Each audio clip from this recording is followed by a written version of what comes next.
Well, student friends, today again I am discussing kinetic theory of gases. Already we have discussed Maxwell's velocity distribution law qualitatively and its experimental verification of Maxwell's velocity distribution law by I.F.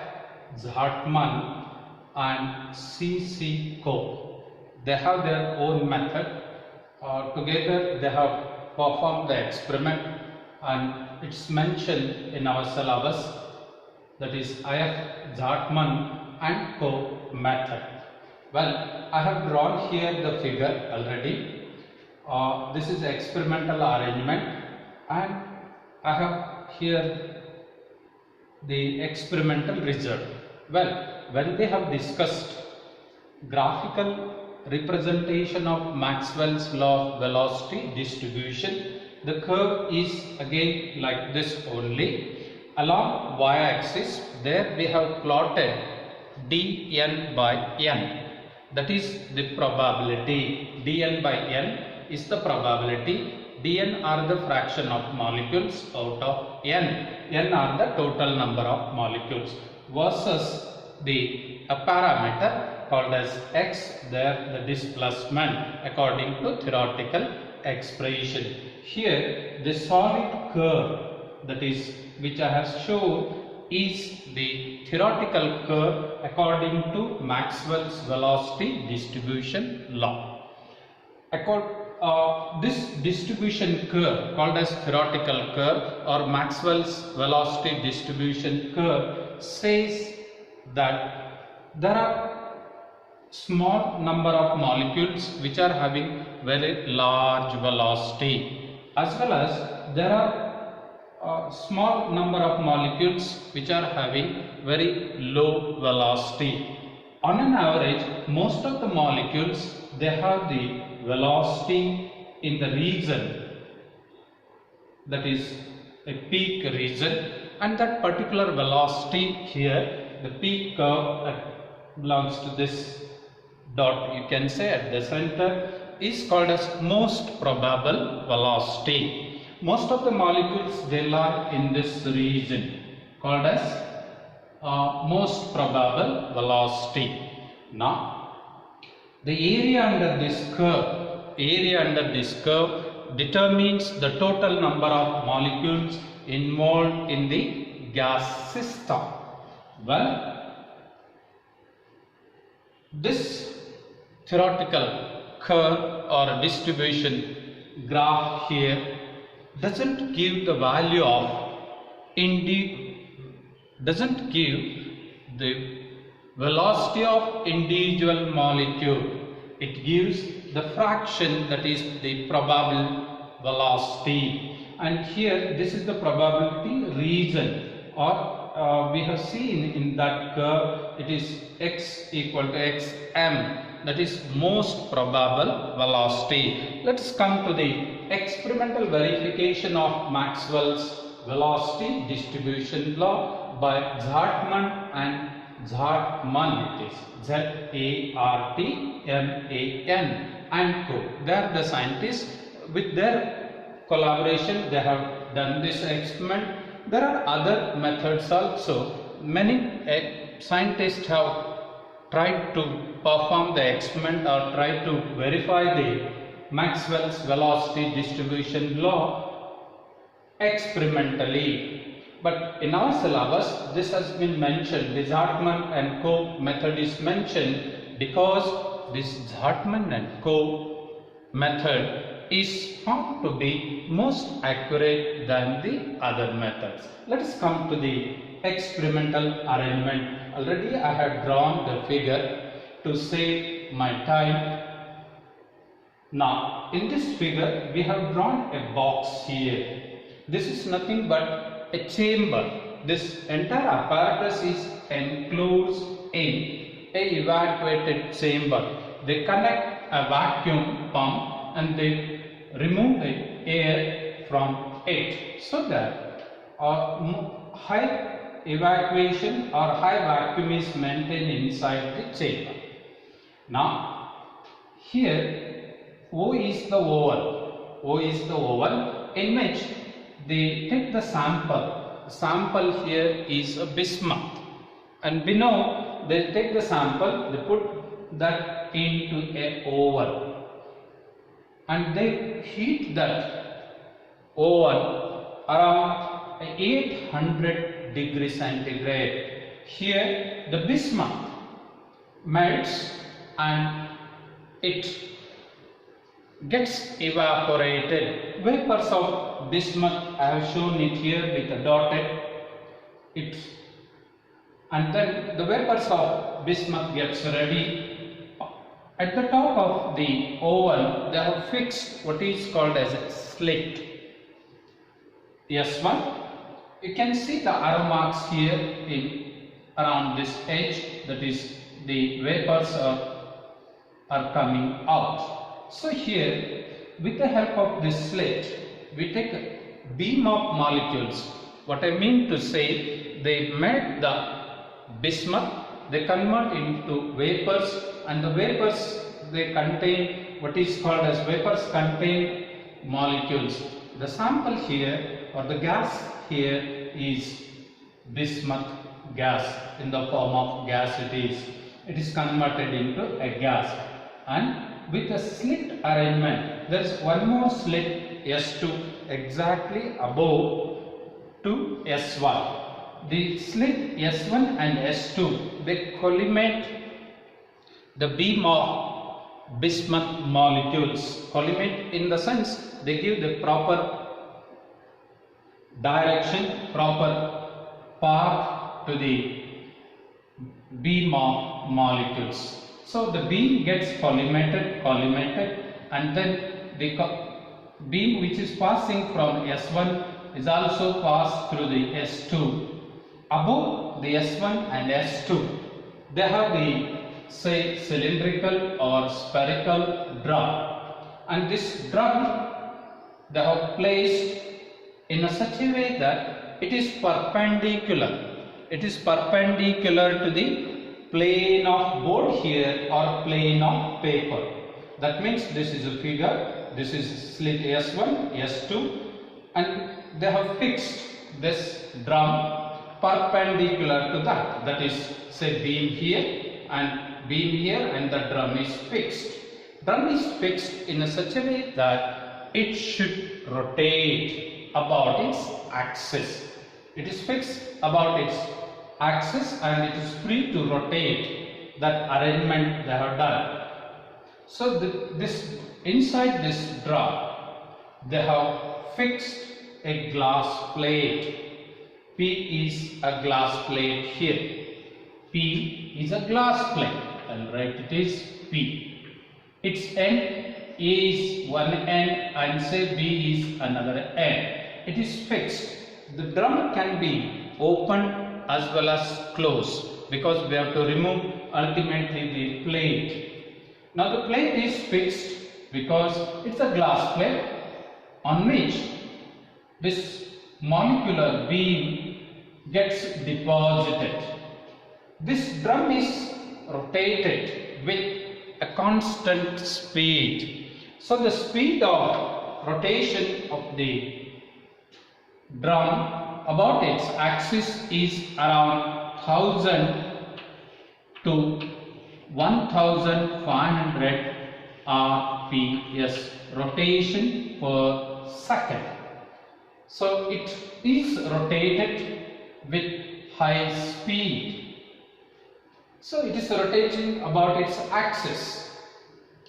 So at the bottom of this drum they have provided one more slit. There is a small, very small aperture opening. We can close it, open it, that is slit S3. S1, S2 and S3 are the slit system which collimates the beam of bismuth molecules. Once we get the beam of bismuth molecule, there is an alternate arrangement to give a high speed to this drum, and that is not shown here. So The drum is rotated in anti-clockwise direction as shown here. It is not like clockwise as it is moving here, but it is in anti-clockwise direction. This entire apparatus is placed in a chamber called as vacuum chamber, or a evacuated chamber, to which high degree of vacuum pump is connected, so that almost, it is impossible to evacuate, almost entire air is removed. Why this chamber means this apparatus is placed in a vacuum chamber. The reason for this, the molecules which are coming out from the O1 and then from the slit S1, they should not get collided with what is called as air molecules or any other extra gas molecules, and as a result they should not scatter and move here and there. So to have a purely bismuth molecule gas, a beam of molecules, they have evacuated this chamber, or the apparatus is enclosed in chamber. Once we start heating the bismuth, a sample, it melts into and then it gets evaporated. The vapors are coming out of a slit S1. Those vapors, called as molecular beam here, is collimated. It's given a narrow path of molecules which enters into the drum D, and this drum D is rotated in an anti-clockwise direction. Or suppose this drum is not rotating, say slit S1, S2 and S3 are adjusted, there will be adjustment for these slits. You can make the narrow path as we do here in some of the experiments we do in the lab. So for example, in case of spectrometer, we have the aperture which gets a light into it. So we can make as small as possible the aperture of spectrometer that we have seen to get a fine line spectrum of mercury or any other source. Well, that kind of arrangement is done. So it looks simpler, and we want a simple explanation of it. We don't want to do this experiment, we want to explain and see how it obtains the result. This drum D is rotated with a constant speed, with this either between 1000 to 1500 revolutions per second. A concave glass plate is fixed inside the drum. So the molecules which are entering into this, imagine this drum is stationary, it's not rotating, glass is fixed. All the molecules which are enters from S1 through S2 and S3, depending upon the speed of the gas molecules here, or depending upon the speed of velocity of the bismuth molecules they strike the incident on the glass plate, or the molecule beam gets deposited. So we know a simple thing, when we have a pump, a spray pump, and say we are having the color, say painting a wall or painting a statue, people they use a spray pump. Now if you are not moving that pump, enter the say particles of the color, they gets deposited at one point, that is on the wall or on the given area. So if this drum is stationary, all the molecules of bismuth, they gets deposited at one point, which we don't want. We want to have a velocity spectra. We are verifying Maxwell's velocity distribution law experimentally. That means this pump should be rotated, means drum should be rotated with a constant speed, and the speed, anything you can adjust it maximum or minimum depending upon how you want it. So it's rotated with a constant speed. As a result, the molecules which are emerging from the oven, passing through slit S1, S2 and S3, they have the different velocities, and we all know it's a gas, bismuth molecule gas. They have the velocity range from 0 to infinity, that is minimum to maximum. Let us take minimum to maximum. Ideally we speak about the velocity that is 0 to infinity. Say it is minimum to maximum. That means all the molecules, they will not be moving with the same speed. They will be moving with varying speed. Here, when this drum is rotated in an anti-clockwise direction with a constant high speed, molecules which are having high speed, they take less time to reach at the plate. As a result, the plate is also rotating towards the left. It is moving like this, and plate is reaching, means moving towards the left in an anti-clockwise direction. A molecule which enters here, and it is having a high speed will reach at this point towards an A. A molecule which is having a little bit moving with slower speed or slower velocity, it takes larger time. Velocity is distance upon time. Distance upon time, or speed is distance upon time. If distance remains same depending upon the time, if the velocity is more, it takes less time. So if velocity is small, it takes more time depending upon the molecules which they are moving in the form of beam here. They gets deposited at various points on this glass plate. If the arrangement is met, experiment is performed in such a way that due to the variation in the speed, the molecules, they deposit on the glass plate depending upon the availability of the time with the individual molecule here.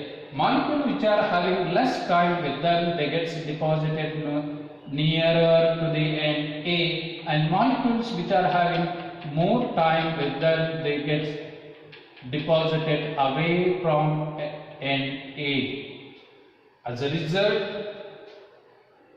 a velocity spectrum will be a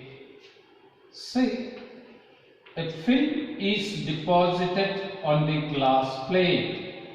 Molecular film gets deposited on the glass plate. This experiment is performed for a considerable time, so that considerable amount of molecules they deposit on the glass plate.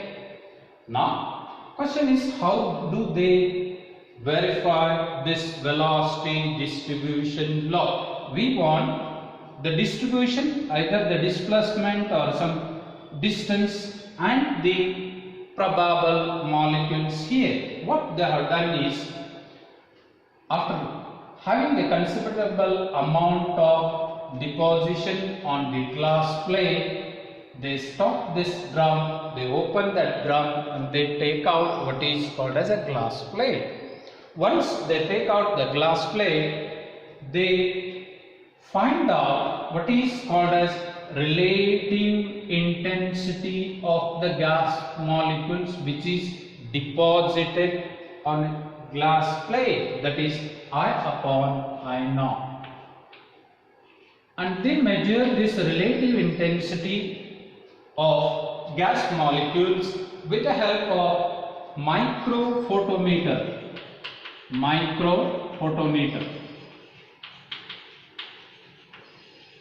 they measure the relative intensity with the help of microphotometer, and then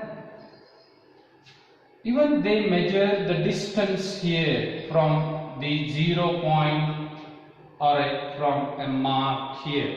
They measure the distance also from a 0 mark, or they measure the velocity. Once we get time and the distance, we calculate the velocity, and here the glass plate will have the velocity spectrum in the form of relative intensity. Once they measure the relative intensity using microphotometer, and the distance is measured, relative distance is measured from the 0 mark, they find the velocity spectrum, they plot the graph here, that is relative intensity along y-axis, that is ordinate, and a displacement or a distance along x-axis. When they plot for a sufficient number of molecules, see this relative intensity I upon I naught, let me, is proportional to the number of molecules deposited. There is a relation between the relative intensity, the number of which is measured using microphotometer, and the number of molecules. There is a relation, and they find it. It is proportional to the number of molecules here. I upon I naught, number of molecules deposited is proportional to this relative intensity. With this relation, they find the number of molecules. They find the number of molecules which are deposited on the glass plate at a given point, and they measure the distance also. So that gives us what is called as velocity spectrum. Once they perform this experiment, they plot the graph, that is relative intensity I upon I naught versus what is called as a displacement or a distance measured from a 0 mark. They do it in a different way. So what we want is how the result looks like from this experiment performed with the collaboration of Zartman and co. They have plotted, and the plot here looks like a dotted curve. Look at the two curves here.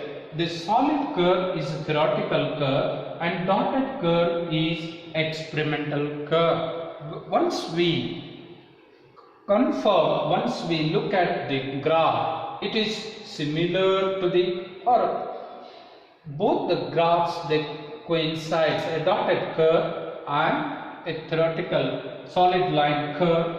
Almost both the graphs they coincide over each other. That means the experimental result obtained by this method known as Zartman and co method is closely agreeing with theoretical result obtained by the Maxwell. So this method, Zartman and co method, is a very accurate method, and therefore people they prefer this method than any other method.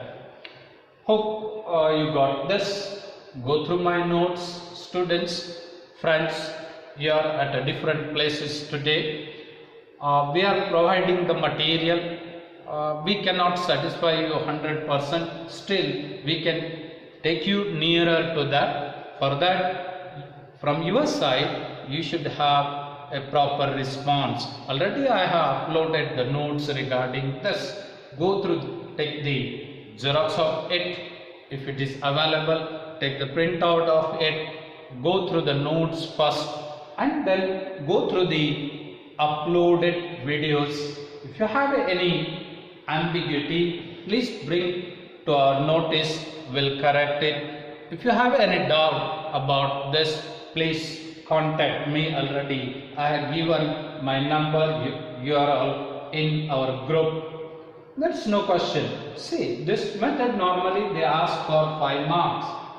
Describe experimental verification of Maxwell's velocity distribution law. Figure, graph and little bit explanation gives you nearly 5 marks. So with this, let us go for what is called as different velocity terms based on Maxwell's velocity distribution law. I'll watch it once again. Fine.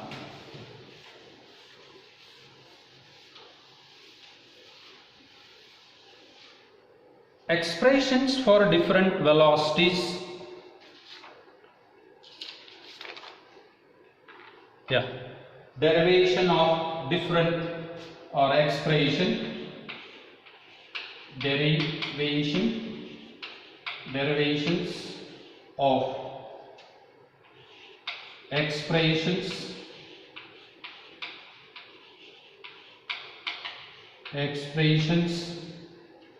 for mean, RMS. Here RMS, root mean square, and most probable velocity. Probable velocities.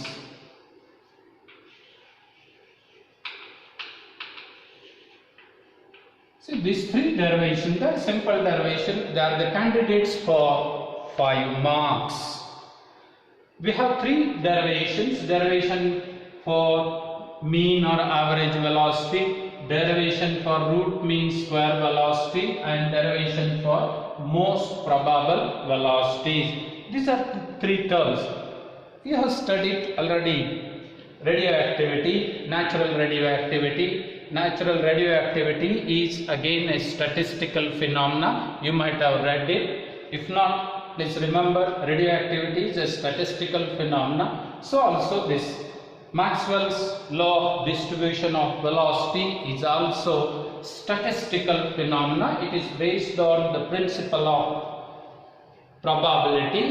Therefore, there in radioactivity we determine average life, mean life, and so on. Here also we obtain the expressions from Maxwell's velocity distribution law, that is most probable velocity, average or mean velocity, and RMS velocities. We'll derive them one by one. Okay.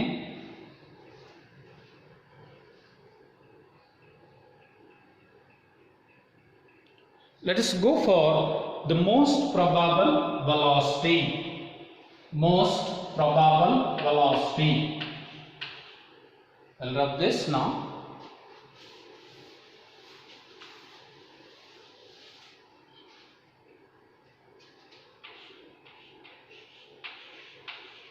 Most probable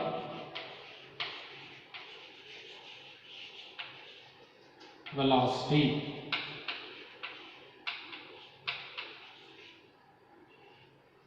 This is, I have indicated CMPV. Different books, they use different symbol for C, or different symbol for velocity. I have used here symbol for velocity, that is C. Don't get confused with velocity of light. It is also indicated or denoted by letter C. So we are discussing kinetic theory of gases. In many books they have used V also. No issue with this. Let's go for the derivation of these 3 terms. Fine.